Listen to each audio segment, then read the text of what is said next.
spirits tell us that life is a vast path, traced between choices and consequences. Nothing happens by mere chance, and nothing is absolutely imposed. Each step we take, each decision we make, sketches the invisible map of our own destiny. But if God is just and sovereign, why does he allow us to err? If everything has a cause, to what extent are we free to choose what we experience? Does free will truly exist, or are we led by forces beyond our control? Today, we will hear what the spirits taught Allan Kardec about free will, that divine law which unites human freedom to the wisdom of God. Kardec asks, is man free to act? Does he possess free will in his actions?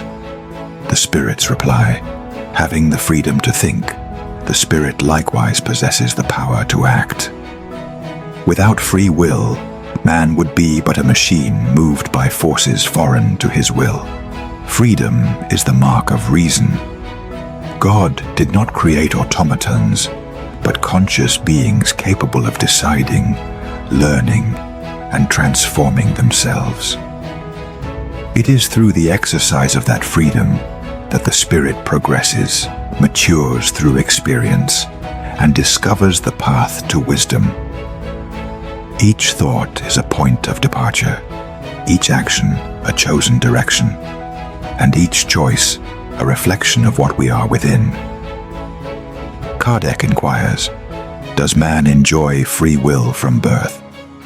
The spirits answer, freedom grows in proportion to the development of reason. The child, not yet fully conscious, is not as free as the adult who already discerns good from evil.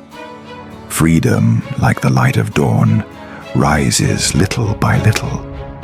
At the beginning of life, the incarnate spirit merely awakens to the world, guided by instinct and divine protection. But with time, discernment expands, and the soul begins to understand that every act carries a consequence. True freedom is the fruit of consciousness. And the more the spirit understands divine law, the more responsible it becomes for its own choices.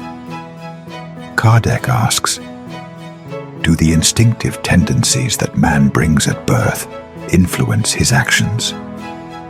The spirits reply, they do without doubt, but they do not dominate him. The spirit always retains the will and may resist evil inclinations. The tendencies we bring from other lives are like winds blowing in opposite directions.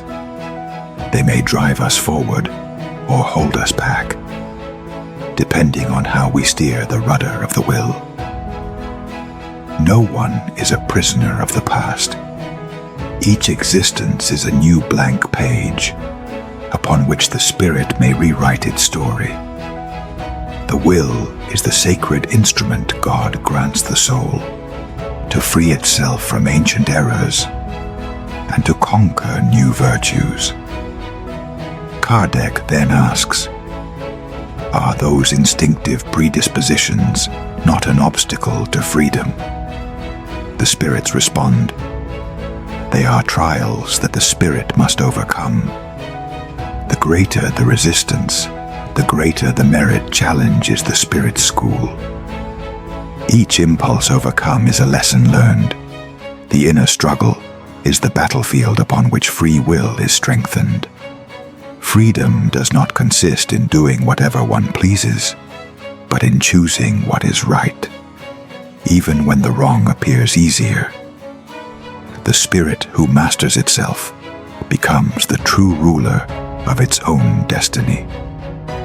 Kardec asks, does the disturbance of mental faculties deprive man of free will? The spirits answer, he whose intelligence is disturbed by any cause is no longer master of his own thought.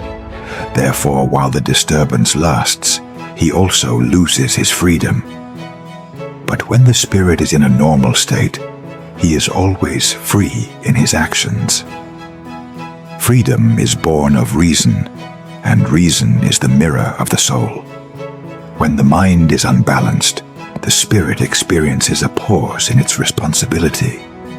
God, who is just and compassionate, does not judge the sick by the same measure as the conscious man. Free will requires lucidity, and lucidity is the field in which the spirit chooses and learns. Even when the intellect is clouded, the essence of being remains untouched, awaiting the moment to rediscover the light. Kardec inquires, can intoxication excuse reprehensible acts? The spirits reply, no, for man voluntarily deprived himself of reason to satisfy material passions. Instead of one fault, he commits two, that of having intoxicated himself, and that of having committed the wrongful act. Freedom is also responsibility. To deprive oneself of reason is to extinguish, even temporarily, the light that guides discernment. The man who consciously surrenders to imbalance is not a victim, but the author of his own shadows. God does not punish. He allows error to teach. And when repentance comes, the spirit understands that true freedom is not doing whatever one wants, but doing what one ought. Kardec asks, in primitive man, which predominates, instinct or free will? The spirits respond, instinct predominates, which does not prevent man from acting freely in certain circumstances.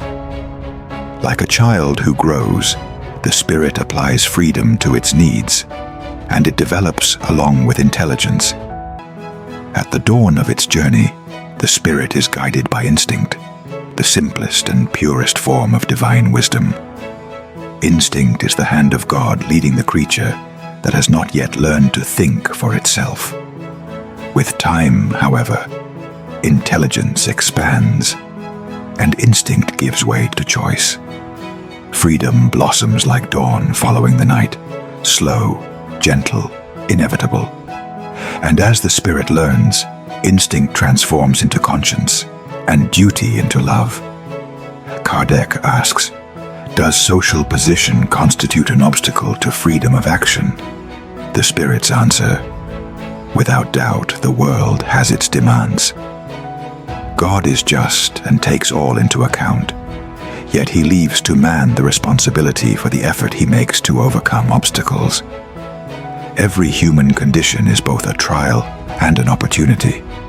Wealth, poverty, power, or limitation are not prisons, but lessons.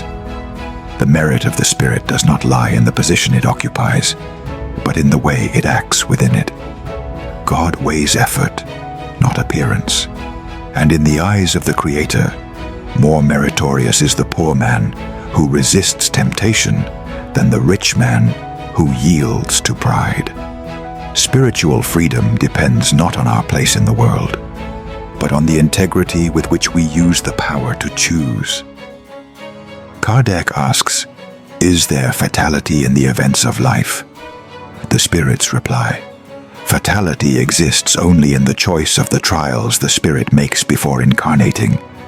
But during life, he retains free will with regard to good and evil, always being master of himself to yield or resist. Only physical trials are inevitable. Moral ones depend on how the spirit faces them. Before birth, the spirit contemplates the path that awaits and chooses the experiences that will make it grow. It is not God who imposes suffering. It is the spirit itself that accepts the lesson. Yet once incarnate, it remains free to react. It may face the trial with courage and faith, or rebel and prolong its pain. Fatality lies in the fact of being born and dying, but the way of living between these two extremes is the choice of each soul.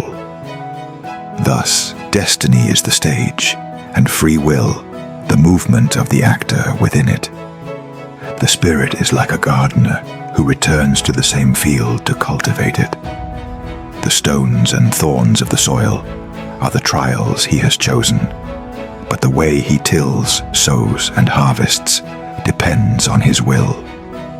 The sun and the rain come from God, but the fruit is born of the effort of one who works with love. Free will is God's signature upon every conscience. It is the gift that allows us to create good, correct error and begin anew endlessly. Freedom is sacred, and each choice a seed cast into the garden of eternity. Today we reap what we sowed yesterday. Tomorrow we shall reap what we sow today. Therefore, it is never too late to change direction. A single righteous decision, a choice made with love, can renew an entire destiny. The spirits say that freedom is the most beautiful path of the soul toward perfection. No destiny is a prison. It is only a script for learning. If this message has spoken to your heart, remember, at every instant, God offers you the chance to choose again. Like this video, subscribe to the channel, and share it with someone who needs to rediscover hope. And join our series, The Spirits Respond. Tell us in the comments which question or theme from the Spirits book you would like to see in future episodes. Your suggestion may inspire our next video. May the light of freedom and faith illuminate every step of your journey.